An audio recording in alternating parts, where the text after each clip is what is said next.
के बारे में। तो बेटा सेंटेंस तो हमने जान लिया क्या होता है, लेकिन जो each word in the sentence is given a name.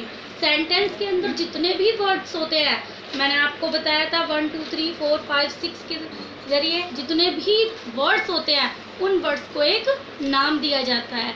तो वही नाम किसके अंतर्गत आता है? पार्ट ऑफ स्पीच के अंदर। तो आज हम जानेंगे पार्ट ऑफ स्पीच के बारे में। फर्स्टली हम देखते हैं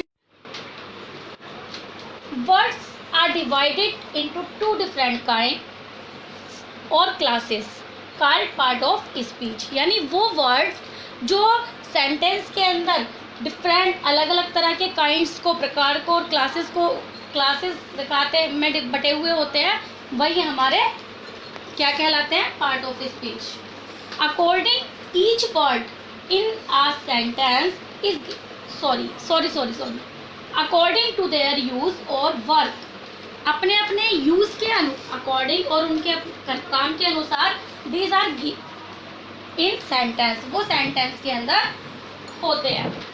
each word in a sentence is given a name, i.e. Noun, pronoun, verb etcetera etcetera. यानी सेंटेंस की हर सेंटेंस के अंदर जितने भी वर्ड होते हैं उनको कुछ ना कुछ नाम दिया जाता है। नाम क्या होता है? हो सकता है उनका जैसे नाउन, प्रोनाउन, वर्ब, एडवर्ब। तो part of speech are 8 in numbers. तो स्टूडेंट्स पार्ट ऑफ स्पीच जो होते हैं संख्या में, नंबर में वो 8 होते हैं। जैसा कि मैंने नीचे लिखा हुआ है, number 1 noun, verb, pronoun, adjective, adverb, preposition, conjunction and interjection. तो स्टूडेंट्स ये मैंने 8 पार्ट ऑफ स्पीच लिखे हुए हैं, यहाँ पर ऑलरेडी लिखे हुए हैं, इनको मैंने सीक्वेंस में लगाया है। तो इन्हें अब हम दूसरी तरह से अपनी देसी भाषा में जानेंगे, बहुत ही सिंपल वे में, कि आखिर पार्ट ऑफ स्पीच होता क्या है। पार्ट ऑफ स्पीच को हम ऐसे जान सकते हैं बिल्कुल सिंपल वे में। इसको हम कहते हैं, इसको दूसरा नाम मैंने दिया हुआ है फैमिली ऑफ ग्रामर, यानी ग्रामर की फैमिली, ग्रामर का परिवार। तो सिंपल वे में हम अपने उदाहरण से जानेंगे स्टूडेंट्स। जैसे हमारी एक फैमिली होती है, एक परिवार में माता पिता, अंकल आंटी, दादा दादी और सन, डॉटर, ये सब होते हैं। इसी तरह से मैं आपको पार्ट ऑफ स्पीच समझाऊंगा। तो स्टूडेंट थोड़ी देर के लिए भूल जाइए कि पार्ट ऑफ स्पीच क्या है। तो इस पार्ट ऑफ स्पीच के हर वर्ड को हम जानेंगे अपनी फैमिली के अकॉर्डिंग। तो अकॉर्डिंग टू आवर फैमिली, हमारी हर फैमिली में हमारी बेटा मेंबर्स होते हैं, किसी के में 4 5 6 और 8। तो ये देखिए पार्ट ऑफ स्पीच जो है इसकी फैमिली में टोटल कितने मेंबर्स हैं? 8 मेंबर्स हैं। तो 8 मेंबर्स को मैंने सीरियल वाइज लिख दिया है। तो हमारी फैमिली में सबसे बड़ा कौन होता है बेटा? सबसे बड़े फादर होते हैं। तो सबसे बड़ा यहाँ पर है नाउन। नाउन किस चीज़ का काम कर रहा है? फादर का। ठीक है। Second is verb. वर्ब क्या काम करती है? मदर का। तो नाउन के साथ हमेशा वर्ब चलती है, तो ये मदर और फादर है। अब इनके ये देखिए 3 चिल्ड्रंस है, मदर फादर की चिल्ड्रंस होते हैं, तो इनके 3 चिल्ड्रंस हैं। 3 चिल्ड्रन को हम जानेंगे, 1 सन एंड 2 डॉटर्स है। तो 1 सन कौन है? प्रोनाउन। प्रोनाउन जो है इनका, प्रोनाउन जो है बेटा एल्डर सन है ना? एल्डर सन, एल्डर, ये प्रोनाउन क्या काम करता है? जैसे फैमिली में बड़ा बेटा पापा की जगह लेता है हमेशा, जो काम पापा करते हैं वही काम बेटा करता है।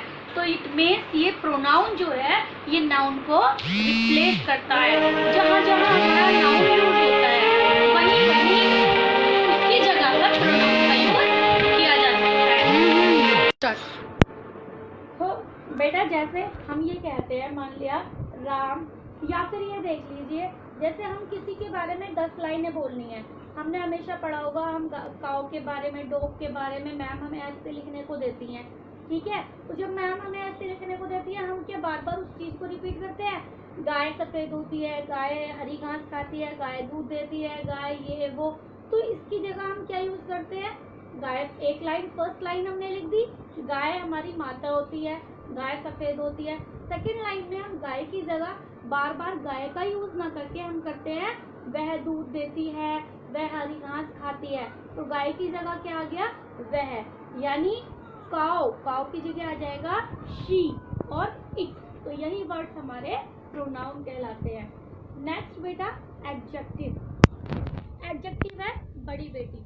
बड़ी बेटी जो होती है वो भाई के और पापा के ज़्यादा तारीफ करती है। तो सेंटेंस में जब हम देखेंगे तो नाउन और प्रोनाउन की क्वालिटी को जो क्वालिफाई करती है बड़ी बेटी, नाउन और प्रोनाउन की तारीफ करती है, मतलब एडजेक्टिव जो है नाउन और प्रोनाउन को क्वालिफाई करती है। Next adverb. एडवर्ब को हम जानेंगे यंगर सिस्टर के थ्रू, यानी जो यंगर डॉटर के थ्रू।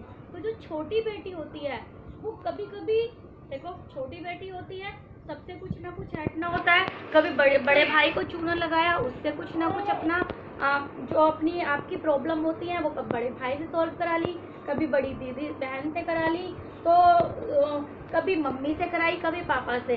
तो यानी सिचुएशन के अकॉर्डिंग है ये सब, जैसी सिचुएशन होती है वैसे ही ये। तो छोटी बेटी जैसी सिचुएशन होती है उसी हिसाब से उसी के साथ उसी को क्वालिफाई करती है, उसी की विशेषता बताने लगती है। लेकिन ज़्यादा करीब वो किसकी होती है, छोटी बेटी मम्मी के, तो ज़्यादातर वो मम्मी के साथ जुड़ी हुई मिलती है।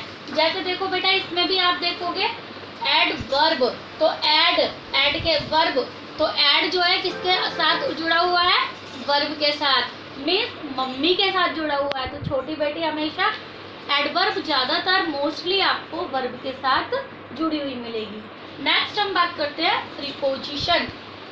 तो प्रीपोजिशन बेटा जैसे हमारे अंकल होते हैं घर में, चाचा जी, तो वो क्या करते हैं, कोई भी चीज़ कहाँ पर है उसका पता बताते हैं। जैसे हमने पूछा किताब कहाँ है, तो क्या बता दिया कि किताब मेज पर है, या फिर पापा कहाँ गए हैं, पापा तो घर से बाहर गए हैं। तो जो वर्ड नाउन और प्रोनाउन का रिलेशन बताते हैं वही प्रीपोजिशन होते हैं। कंजक्शन, नेक्स्ट आता है कंजक्शन। तो बेटा जैसे हमारे घर में सर्वेंट्स होते हैं और हमारे हर काम को जोड़कर रखते हैं एक दूसरे से, तो सेम थिंग सेंटेंस के अंदर भी, ग्रामर के अंदर भी बेटा नाउन को, प्रोनाउन को, वर्ब को, इन सबको जोड़ने का काम करते हैं कंजक्शन वर्ड। जैसे कि नाउन ले लेते हैं, हम किसी बात को बोलते हैं, बाहर कौन गया, मैं और मेरा दोस्त खाना खाने गए।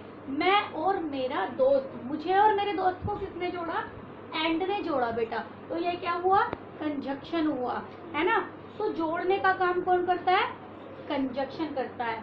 Next interjection. ये बेटा हमारे नेबर की तरह होते हैं। जैसे नेबर्स होते हैं,